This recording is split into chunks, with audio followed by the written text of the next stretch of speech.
Welcome. Here we are in camper van world. So I've parked up, and my friend and one of the pastors, Pastor Clara, has come to see me today. But I just wanted to just give you a little bit of background information. So we as a church, we do a lot of work with the criminal justice system, and we're especially driven to end the IPP sentencing, to finish it altogether. So I just want to tell you a little bit about that. So the IPP sentencing is like a stain on the British justice system. It was that sort of set up for prolific sex offenders and terrorists, and the judges didn't get the memo, and they started giving it to shoplifters, people who stole phones and bikes and things like that. So now we're in a position where they ended the IPP sentencing. Nobody gets an IPP sentence anymore, but they didn't do it retrospectively. So the guys are still in prison, so they can be held for 99 years. So there's people in prison now, today, that stole a mobile phone 13, 14 and 15 and up to 20 years ago, and they're still in prison. We've got people who stole pedal bikes and laptops that's never been released. Such absolute hopelessness. And then what happens on the sentence, of course, these people start to become mentally ill, and they start to take their own lives because there's no hope. Murderers and rapists coming into prison and leaving, and IPP prisoners staying. So we're kind of battling as a church and pushing people, getting people into mental health care, out of prisons and into mental health care. You know, that's what we're aiming for a lot of people. Because if they're just released tomorrow and they're mentally ill, then they're going to get recalled and they're going to end up back in prison. So they need some help and they need some support. So Pastor Clara's here, recently ordained, because that's her passion. She works with the criminal justice system. She works with Church on the Street. She's one of our pastors. But her heart is in it because her brother Thomas is an IPP prisoner. And so I'm just going to let Clara just sort of tell you a little bit about her and Thomas's story. So we've got a little bit of context so you can fully understand the injustice. So Clara, so just tell me a little bit about Thomas and about you. So tell us yours and Thomas's story and how we end up where we are now. So I started campaigning probably late 2016 for IPP sentence, which stands for Indeterminate Public Protection. So Thomas in 2012 he was charged with street robbery. It was a street robbery of a mobile phone. But sadly, what had happened is Thomas missed the abolishment of the IPP sentence via 4 months. If that crime would have been committed 4 months later, Thomas's tariff was set at two years for the index offence. He should have been given a custodial sentence, and myself and family and everybody know that is not loving to take somebody's phone off them on the street. But what shouldn't have been allowed to happen, that he received 99 years. He didn't receive a minimum term or a maximum term. So Clara, so it was a street robbery and he stole a mobile phone. Was he violent? Is Thomas a violent person? Was there any violence in the crime? No, there was no violence in the crime. He kicked an empty Stella can down the road. He'd finished his last drink and kicked an empty Stella can down the road, which made the missionaries who he stole the phone from jumpy. Yeah. So did you say in 2012? So has he been out of prison and unlicensed and back in, or? No, he was sentenced in 2012. So to the date, he served 13 and a half years off a 2-year tariff for the index offence Of stealing a mobile phone? of stealing a mobile phone. So in your work, do you know, you don't need to mention the names of people, but do you know other people that's been in prison for a long time for very small offences like that? And can you give me just a couple? So what we do know from statistics is that 8,711 people were sentenced to IPP. From what we do know from statistics is that thousands of them were sentenced for a low-level crime. But what was happening, some people, we know one person, we know more, but this one person, his brother, this man had never even had a speeding ticket or a parking ticket. He was sentenced to 2.5 years for threats to kill. And he remains in prison 17 years later. So he didn't do anything physically, he made a threat. He made a threat. 17 years later he's in prison. Yeah, the sad thing is, Bishop Mick, he's just been moved to a mental health institute, but that man served 17 years, no break, never came out on licence, a full 17 years in prison, and is now insane. So that's the next question I want to ask you, Clara. So tell me, so Thomas, we know Thomas has developed mental health issues, and obviously people without hope in that environment are going to 100% develop mental health issues. So just tell us a bit about that. Tell us about Thomas and kind of what's happened to his mental health, how it's deteriorated down the years. So we started to notice, it was round about late 2016, probably early 2017. Well, maybe 4 years in. I think 6 years. I think he was 6 years over tariff at the time.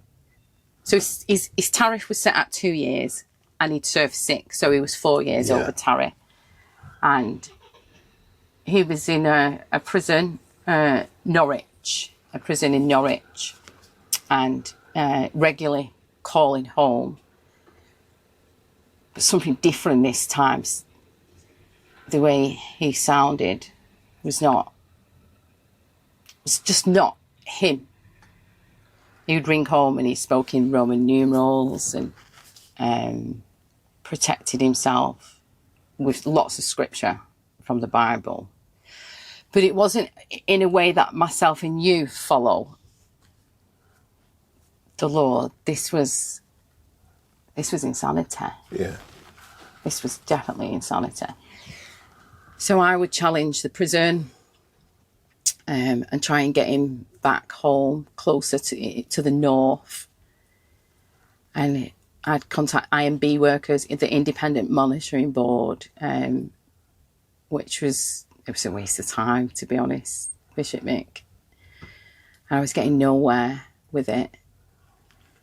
So eventually we get this one call off somebody from prison who Thomas knew, to say Thomas is very poorly. Thomas has cut a hole out in one of his bed sheets and put his head through the bed sheet, and he's walking around and presenting, identifying himself as Christ. So then he starts to get religious delusions. Then there's signs of schizophrenia and things like that, aren't there? So these religious delusions just took over, and I was trying to raise it with the prison, and they was just shutting me down everywhere, every which way they could. And I knew that there was something more going on with him. The hopelessness had helped him develop. Never knowing will you ever be released has helped him develop paranoid schizophrenia. But the prison system would not admit to that for a long time. Thomas stayed like that from 2017, and we probably only got the paranoid schizophrenia diagnosis in very early 23. So tell me, so as Thomas's mental health, who's your family member, declines, so, and you were battling, you know, over and over again. Tell me what happened to you. So let's just put the spotlight on you a little while. How did you feel? What have you been through, and how did that affect you? I think when I first started, I was so naive to the British justice system. I thought they're going to, once I go to an MP and open this up with an MP, this will be over quite soon. They'll remove Thomas from prison into a hospital just while they sort this mess out. How naive was I? It wasn't as easy as that. I looked at our local MP. His name was... But what about you? Tell me about you, what it did to your mental health. What about, you know, what it did to your faith? Tell me a little bit about your story because of what you was seeing and witnessing in the battle you were going through.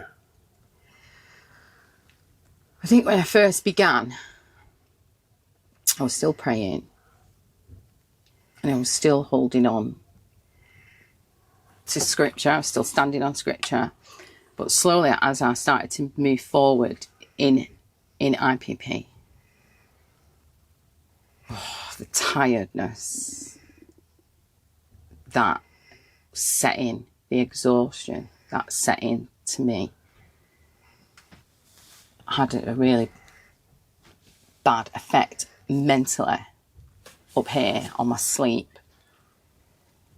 And just the fear of trying to keep Thomas alive. He's in prison. And you think that they're in prison and it's okay, there is staff around them and officers and there's mental health teams.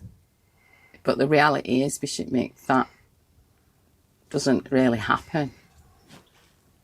You'd be lucky to get 20 minutes of a mental health worker once a fortnight in prison. So then, you know, what effect on you though, Clara? So tell me about like how it affected your mental health outside. How did you manage? Were you turning to drink? Were you turning to what was? Tell me what was happening for you, seeing all that.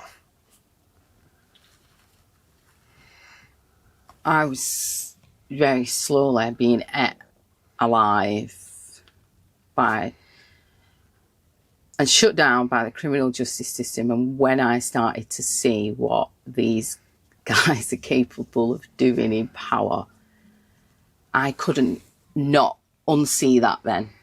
I'd seen it, and the horrors of what was going on affected me so bad that I ended up spending a little bit of time in a psychiatric hospital. Okay. I was so burnt out because you're lifting something out of the ground and you're lifting it into light, and you've got to keep it in the light, and that's a heavy burden to carry. So did you lose your faith, do you think, or what do you think? I didn't want to lose my faith. So faith for me is you will get out of faith what you put in. And I wasn't mentally or physically able to put anything in anymore. Prayers had slowly stopped. Bible readings had slowly, they was just non-existent really anymore. So I was running off that your own strength. That made me very, very sick, very spiritually poorly. Did you not have any support, do you think? So churches or any organisations and things like that? Or did you feel alone? I felt so alone. I had this idea in my mind is, you know, I'm going to go to every church. I had this wonderful idea in my head that, you know what, I'm going to do something different. I'm going to go to every church and I'm going to tell them about what those in power are doing. Because IPP sentence was something that was hidden in plain sight for all those years. And that didn't pull off. Till I come to you.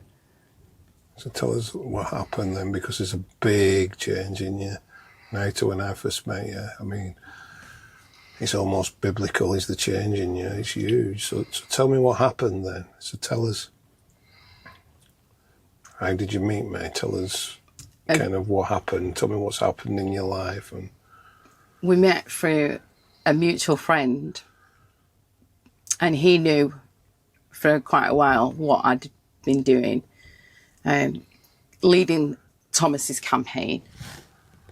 And he just said to me, it was in an AA meeting actually, I was absolutely smashed to pieces in this AA meeting, and it was more mental. It was more mental. And he said, "Do you know a man called Bishop Mick Fleming?" And I said, "No." And he showed me like your book and Blown Away, things like that. And he said, "Do you want to speak to him?" And I said, "Would he speak to me?" And he said he would call you up and see if you would speak to me. But I do remember going back home thinking, no church is going to put their name over this. Nobody is going to stand for criminals. you're taking the government on, aren't you? And and no one is no matter how much faith I thought somebody has, I thought there's just no way that someone is going to say, I will join you in taking the British government on. And you did. You called me up, or I called you. And it was a Thursday that, because on the Saturday you said, what are you doing Saturday morning? And I said, nothing. And you opened the church up on a Saturday morning. And I'd cried that much. I do feel like I come skidding in off my tears. But I do remember Bishop Mick thinking, he's going to turn me away. It's going to be too big for him once I open up. This Bishop Mick, he's going to think it's too big. It's too big that a government, a justice system, an injustice, and I thought I was going to be turned away. And little did I know, I think I read something, you said, this was like music to my ears.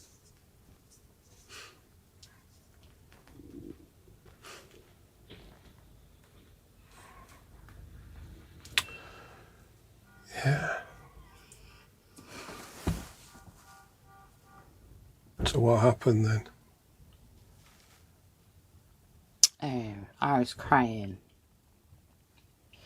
I was angry as well, wasn't I? I remember like my heart palpitating, and I was angry, and I couldn't believe that people who rule the country are the biggest torturers going. And I said to you, I felt really bad that I wasn't reading my Bible, and I'd turned away from, I felt I'd turned away from God. And you said to me, I was missing the point. I didn't see what I was doing. And I said, I spend all my time just up emailing and chasing politicians and stuff like that. And I was exhausted, wasn't I? Mentally and physically, I was gone. And I didn't have time. And you said to me, do you not think you've been doing the work of God? And I said, no. You said, you've been the accidental preacher in this. You've been building a ministry. And I was... something changed. Yeah, something changed in you, didn't it? And so then your ministry then, the beginning of your ministry really, so what I mean by that is acknowledging God in your life and in the work that you were doing. Yeah. So then you weren't doing it by yourself anymore, were you? No. You know, you were doing it with God. And so then tell us what's happened over those 3 or 4 years then, since then.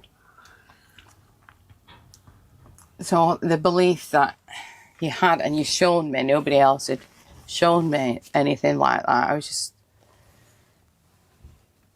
think it was just like this lunatic really running about. And when you could see that in me, I started to believe in myself. I searched the church website and I did 14 weeks of Exodus. I signed up to Exodus because I wanted to really look at myself. Which is an abstinence-based program, isn't it, that me and Pastor Emma wrote to help people with mental health and any addiction problems, yeah. Yeah. So along the journey of IPP, I had quite a few years of complete abstinence, and really sadly I fell a little bit in and out of addiction again, through the work that I did and still do for IPP. So I went on the Exodus, which was a complete abstinence. And I did probably 15 weeks or something with yourself and Pastor Emma. Oh, and we got to work. We got to work on resentments. Where was my part? Who did I resent? I actually remember my first resentment through the through the Exodus. I can't remember if I said to you or Pastor Emma, can I put David Blunkett? And he was on my first resentment, David Blunkett. So David Blunkett is Lord Blunkett, who helped to bring in the IPP sentencing, isn't it? Yeah. Yeah. So, David Blunkett was the architect of the IPP sentence. He rolled it out in 2006, 2005 or something, and by year 2012 it was abolished by the European Courts of Human Rights. But to this day, so he was on the hit list. He was on your hit list. Bishop Mick, I hated this man. Oh, I've since met him. Yeah. And I do like David Blunkett. He's our biggest campaigner now. Yes, he is. He knows it was a mistake, you know. Yeah. Thank God. So you do the Exodus, and what after that? So you've got God in your life, and you're starting to move forward.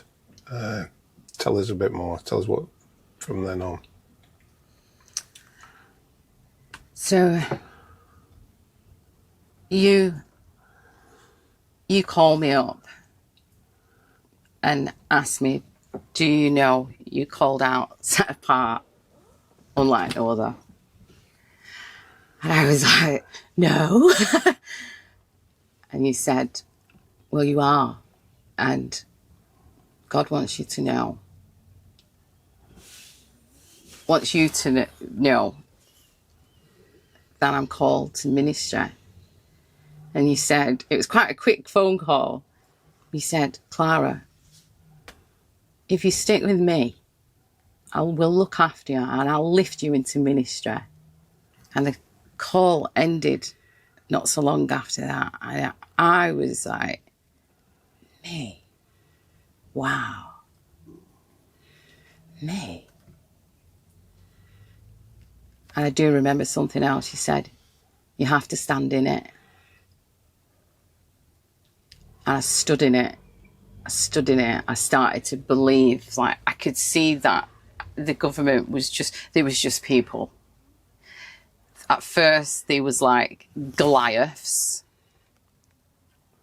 but they wasn't as frightening to me anymore. They wasn't as frightening because of how everything that you ploughed into me.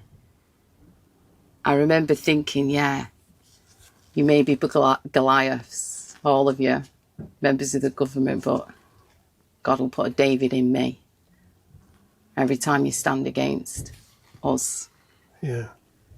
And it's something that you taught me. Like, I was frightened, really, of the government. I was frightened. It was a big, huge thing to take on. I don't think I thought it through properly. But when you love somebody, you'll do anything. And to stop that abuse. Because that's what is happening. Systematic abuse. By government after government, successful government after government. Systematic abuse that's happening. So then you've got, from then, so you're on a different walk. So then you was on a walk for a few years to do the work to lead you into ministry then and to be ordained. So you was ordained, I don't know, a month or two, a couple of months? Yeah, the 22nd of October. Oh my word, it's not that long ago then, is it? So tell us what you do now. So so I know you're still active in the campaign, of course, but you're doing it from a ministry perspective. But tell us some of the stuff you're doing now as part of the church and becoming a minister. Could tell us some of the stuff now. So I'm leading the Genesis group now. Which is, tell us what it is. What's the Genesis group? So the Genesis group is, the Genesis is at the beginning of the Bible, where it all began. Yeah. Where it all, began. So I'm leading the Genesis group for addicts who I don't believe that they measure up to what's outside in the world. They're all at different stages. Some are months and months clean. Some are just getting there. Some have just relapsed. And that's okay. Because we're a church and the door never closes on them. Okay. And so the work, so I know you was in the Houses of Parliament. I noticed you had a collar on in the Houses of Parliament, speaking to MPs and ministers and lords about this scandal. So how does it feel different being a minister now, kind of going into these spaces? Because you're going in with support, you're going in, but you're going in with God, aren't you? You're going in as a representative of God. So what does that feel like? It feels, when you're titled, people listen a bit more, don't they? It feels that now I'm titled as Reverend Clara White, Pastor Clara White, that them doors, they're not as hard to kick open now when I'm asking for meetings. I'm not being closed down with an email like, we'll respond in 28 days. I'm getting responses quite quickly. Yeah. Now. But you shouldn't have to have No. a title to speak into such an injustice. So then tell us where Thomas is now. Tell us what's happened through all the hard work that you've done. So tell us where he's at now. So I remember me and you made a conscious decision that the energy that was going into re-sentence, it was just burn energy, blowing out, wasn't it? It was like, they're not going to do that. And our position just changed in it. We was like, we've got to change position. And we wasn't a one-trick pony in this, was we? We had like three or four horses, in the race. Okay, so one fell. And that resentencing, that fell. And we knew that the only way that Thomas was going to survive this any longer was to push like with absolutely everything in us to get him to a forensic psychiatric hospital on the outside. That had taken 6 years. 6 years my brother was medically abused. So then we got the breakthrough after... We did. Heartbreak after heartbreak after heartbreak. How you can't get a man into hospital that's so poorly. I mean, he's a very poorly man, isn't he? Very poorly, mentally. You know, he's bizarre, but we had to get doctors, Home Office. Oh man, it just went on and on and on. David Blunkett had to step in. Nearly all of the Lords in the House of Lords stepped in. This is just to get one man the medical and emotional support that he's entitled to, really, after the sentence has beaten him off to death. The prisons minister. The prisons minister. We went to the prisons minister. Yeah. We went to David Blunkett. We went to nearly all of the Lords. And what happened there?